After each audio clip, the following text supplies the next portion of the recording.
Grabe mga ka-dreamers, ngayon ngay samahan ninyo akong buksan itong aking alkansya dito nga sa kisame ko sa bahay kubo. Abay sobrang dami na pala na rin. Dahil katatapos nga lang mga ka-dreamers na celebration ng aking graduation, kaya naman tutupiin na sana namin itong aking ngang tarpaulin. Sa totoo lamang pinagpaplanuhan namin ni kuya kung saan nga ba namin ilalagay, kaso wala pa kaming maisip kung saan ba. Kaya naman itinupi na lamang muna para maitabi. Pero baka may suggestion kayo mga ka-dreamers kung saan yan pwede ilagay dito sa kubo, ay ilagay nyo lamang sa comment section. Nagpalit na rin nga pala ako ng bedsheet kasi dito nga natutulog sina Kuya Biloy ngayon. Pagkatapos nga noon mga ka-dreamers, halina't samahan ninyo akong buklatin nga itong aking alkansya dito sa kisame. Tulad ko rin ba kayo mga ka-dreamers na plano mag-ipon tapos makalipas lamang ang ilang linggo or buwan ay bubuklatin na agad kasi excited na kung marami na ba yung naipon. Naalala ko tuloy noong bata pa ako, madalas nag-iipon ako ng barya ay sa lagayan nga ng pulbos. Ang dami!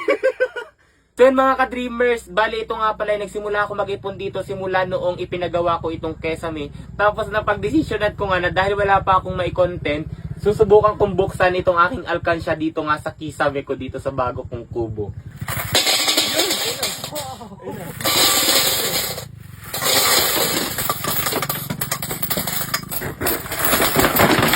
Yan, pag nalaglag ng... Yan na, ayan na.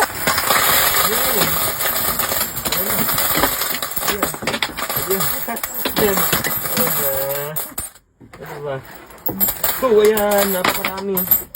Di ba? Halos isang planggana ng mga ka-dreamers yung naipon ko na 5 pisuhin, 10 at saka yung 20 pisuhin. O, di ba? Tara, bilangin natin. Ayan, napakarami pang nalaglag. Ayan, pamulutin muna natin. Ayan, ang daming nalaglag. Di ba?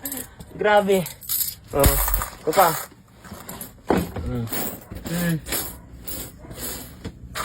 Yan, sahurin ko lang. Yan. Diba? Grabe, ang galing. Ito na mga ka-dreamers ang aking naipon nga na barya pagkatapos ng halos isang buwan na pananatili ko rito sa kubo. Abay grabe, hindi ko lubos sa kalain na gani rin na pala karaming barya ang aking naipon dito nga sa kisame. Bali wala nga pala itong pipisuhin at papel mga ka-dreamers sapagkat ito ay 5 piso, 10 at 20 lamang. Sinadya ko talagang hindi ito lagyan ng papel na pera sapagkat itong ang aking alkansya ay plywood lamang. Akala ko kasi magtatagal itong aking alkansya kaya naman baka ito ay masira sapagkat maraming ang anay. Pero dahil tulad din ako ng ilan sa inyo na hindi nagtatagal ang pag-iipon, kaya naman ayan na akin na talaga itong binuklat. Sa totoo lamang mga ka-dreamers, itong ang pagpapatas dito ng 20, 10 at 5 ay medyo natagalan din talaga ako. Pero dahil pera na nga are, alangan naman mapagod pa ako. Makalipas nga ang halos isang oras mga ka-dreamers, ay natapos na nga pala ako rito sa pagpapatas. Syempre hahayaan ko bang matapos ang video na ito na walang palaro sa inyo, kaya naman pagalingan na lamang kayong humula kung magkano nga ba ang total nitong aking naipon.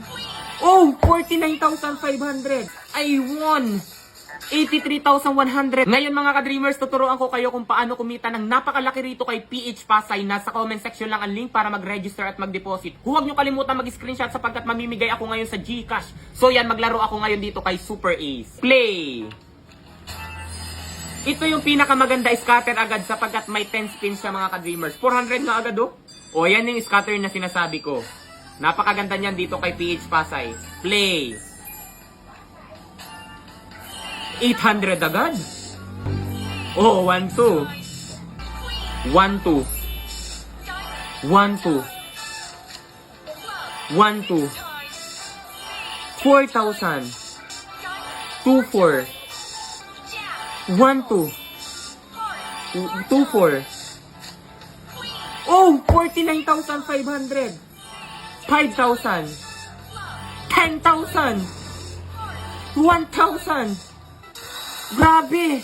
Tingnan niyo mga ka-dreamers. Look at this. I won 83,100. Ang akin lang tinaya, 200 pesos. Oh, di ba napakadali lamang talaga kumita rito kay PH Pasay. Kaya kung nais nyo rin kumita mga ka-dreamers, nasa comment section lang ang link para mag-register at mag-deposit. Huwag kalimutan mag-screenshot at ilagay sa comment section sapagkat mamimigay ako sapagkat nanalo nga ako. Daming sapagkat pero dahil ako'y tuwang-tuwa, mag-register at mag-deposit na kayo. Yun lang.